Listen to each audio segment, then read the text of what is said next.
जय हिंद दोस्त, आप सबको बीच आज हम दो चर वाले रैखिक समीकरण के शर्त के बारे में बताने जा रहे हैं, जो बहुत इंपोर्टेंट है। 10वां के एग्जाम में प्रतिवर्ष 3 से 4 नंबर का सवाल इससे आता है। सबसे पहले तो 2 नंबरी 2 को आता है और 1 नंबर में भी आता है, इसलिए आपको ये बहुत जरूरी है इसके बारे में जानना। सबसे पहले हम बता दें, पहला नंबर शर्त है यानी a by D. a by D बराबर नहीं होता है b बाई ई का। इवन का नाम पूछता है जिसका हल होता है एक और केवल एक हल, इसी को एकमात्र हल, इसी को एकमात्र हल भी लिख सकते हैं। एकमात्र हल, एकमात्र हल बोलते हैं। साथ ही साथ इसका अन्य नाम समीकरण का होता है जिसका नाम है अद्वितीय, अन्य नाम है संगत, अन्य नाम है अविरोधी और प्रतिच्छेदी। इसका ग्राफ जो होता है एक दूसरे को क्रॉस करता है, और प्रतिच्छेदी जो का मतलब होता है एक दूसरे को काटना। इसके बाद दूसरा शर्त है, दूसरा शर्त का नाम है a बाई डी बराबर b बाई ई। दूसरा शर्त है a बाई डी बराबर b बाई ई बराबर नहीं होता है c बाई एफ। इसका इवन का नाम है एक हल, कोई हल नहीं। इसका इवन का नाम है कोई हल नहीं, इसका अन्य नाम है असंगत, विरोधी, समांतर। इसका ग्राफ जो होता है एक दूसरे का समांतर होता है, इसका मतलब कभी भी एक दूसरे को काट नहीं सकता। समांतर का मतलब यही होता है एक दूसरे को कभी काट नहीं सकता। तीसरा जो शर्त है, जिस शर्त का नाम है a बाई डी बराबर b बाई ई बराबर होता है c बाई एफ, जिसका इवन का नाम है अनगिनत हल। अनगिनत हल का मतलब होता है बहुत सारा हल।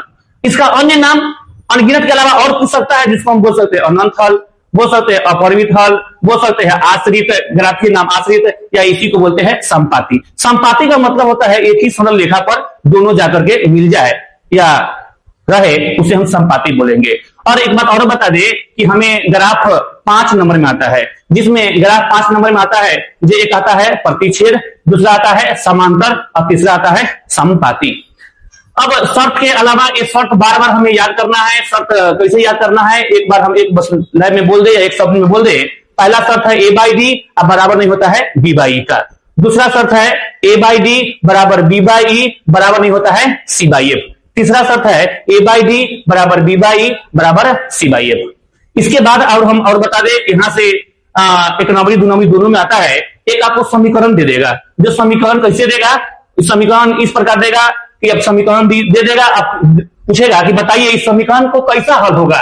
एक मात्र हल होगा, एक कोई हल नहीं होगा, अनियत हल होगा, अपरिमित, अनेक तरह से पूछ सकता है। तो आप सबसे पहले ध्यान दीजिए, यहाँ हम एक समीकरण उठा रहे हैं जिस समीकरण का नाम है 2x प्लस कितना 4y बराबर कितना 8। और एक दूसरा समीकरण है, फर्स्ट समीकरण हो गया, और दूसरा समीकरण है 3x प्लस कितना 6y बराबर कितना 9। समीकरण सेकेंड हो गया। ये समीकरण को हम परीक्षा में हमको दे देगा, ये समीकरण और कहेगा कि बताइए कैसा समीकरण है, इसका समीकरण का एकमात्र हल है। तो हम इसको जांचने के लिए सबसे आसान तरीका है, इसको हम a b c d e f चुनेंगे। तो a का वैल्यू सब अभी जानते हैं, x के गुणांक को a बोलते हैं, b y के गुणांक को b बोलते हैं, जो 4 होगा, और बराबर कोई साइड जो होगा प्लस में रहे तो माइनस में लेंगे, तो c का वैल्यू जो हो जाएगा -8 हो जाएगा। ठीक उसी प्रकार से समीकरण 2 में a b c चुनने के बाद x गुणांक जो होगा b होगा, जिसका वैल्यू कितना होगा 3 होगा, e का वैल्यू कितना होगा 6 होगा, और f का वैल्यू बराबर तो कोई साइड है तो प्लस में रहे तो माइनस में लेंगे, अब माइनस में रहे तो प्लस में लेंगे, तो एक का वैल्यू f का वैल्यू कितना हो जाएगा -9 हो जाएगा। इसके बाद हम इस समीकरण को शर्त पर डालेंगे। शर्त पर डाल के देखते हैं, हम मान लीजिए लगाते हैं, एक बार देखते हैं 2 बटा कितना हो जाएगा 3 बराबर, फिर डालेंगे कितना हो जाएगा 4 बटे कितना 6 बराबर कितना हो जाएगा -8 बटे -9। यहां जब करके देखते हैं, यहां से काटूट करके देखेंगे, यहाँ काटेंगे तो माइनस माइनस कट जाएगा, यहाँ कटने वाला है 2 से कटने वाला है 2, यहाँ हो जाएगा कितना 3, अब कटने वाला नहीं है तो हमें कट का कितना आया 2 बटे 3 बराबर आया 2 बटे 3 अब बराबर कितना गया 8 बटे 9। हम यहां देख रहे हैं कि इस समीकरण को जब शर्त पर डाल के देखे हैं तो 2 को मान बराबर आ गया है और तीसरा मान बराबर नहीं आया है। तो इस समीकरण को हम बोल सकते हैं, इस समीकरण का जो हल होगा कोई हल नहीं होगा, कोई हल नहीं होगा।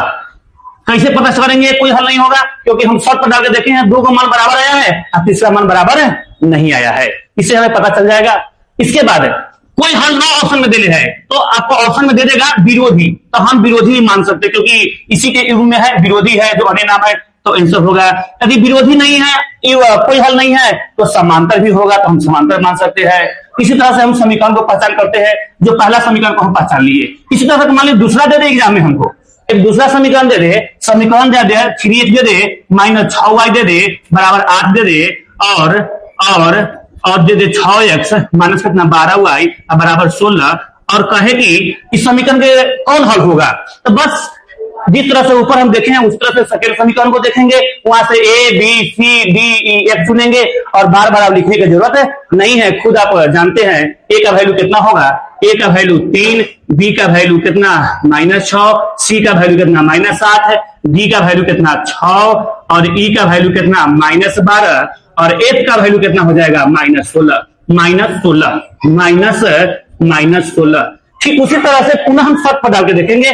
शर्त पर यदि रखते हैं तो सभी को मान को रखेंगे तो क्या हो जाएगा, पता है a बाई डी डालते हैं तो 3/6, फिर डालेंगे -6 बटा कितना -12 बराबर फिर कितना हो जाएगा -8 बटे कितना -16, ये माइनस से माइनस कैंसिल हो जाएगा। यहां से काटेंगे 3 दूना 6, फिर 6 दूना 12, फिर काटेंगे कितना हो जाएगा 2। मतलब काटने के बाद देख रहे हैं कि 1/2 आ रहा है, 1/2 आ रहा है, 1/2 आ रहा है। यहां देख रहे हैं कि हम समीकरण को जब मान हल किए हैं तब सभी मान बराबर आया। जिस समीकरण का सभी मान बराबर आ जाए उस समीकरण का अनगिनत हल होगा या अन्य हल, अनंत हल होगा, अपरिमित हल होगा, आश्रित ग्राफ होगा। जो ग्राफ हो जाए एक ही समान रेखा बजा करके सजेगा। इस तरह से हमको परीक्षा में सवाल देगा, एक लास्ट और एक सवाल दे सकता है। अरे जो सवाल हम लिखते हैं क्या है, मान लीजिए एक समीकरण, हम 2 समीकरण उठा लिए हैं, एक समीकरण में देखे हैं, एक समीकरण में देखे हैं, एक तीसरा समीकरण भी देख रहे हैं। तीसरा समीकरण है कितना 2x माइनस कितना 6y बराबर कितना 8 और तीसरा एक समीकरण और ले रहे हैं और 4x माइनस कितना 5y बराबर कितना 7।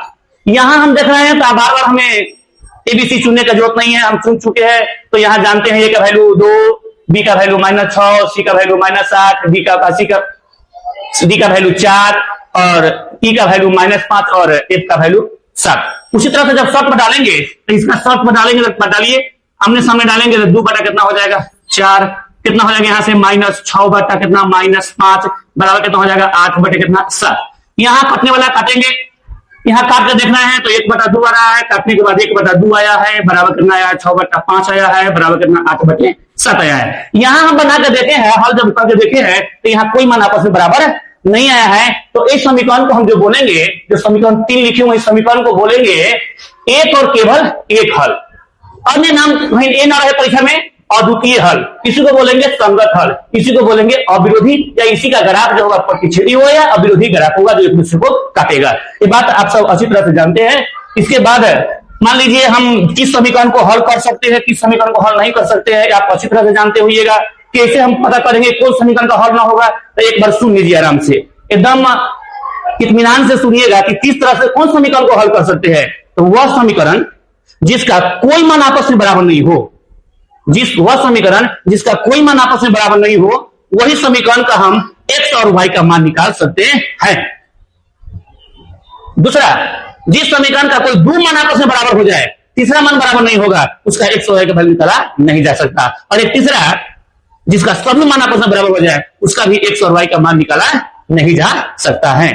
ठीक है, और यदि आप सबको अच्छा लगे तो जरूर इसको लाइक और सब्सक्राइब कीजिएगा।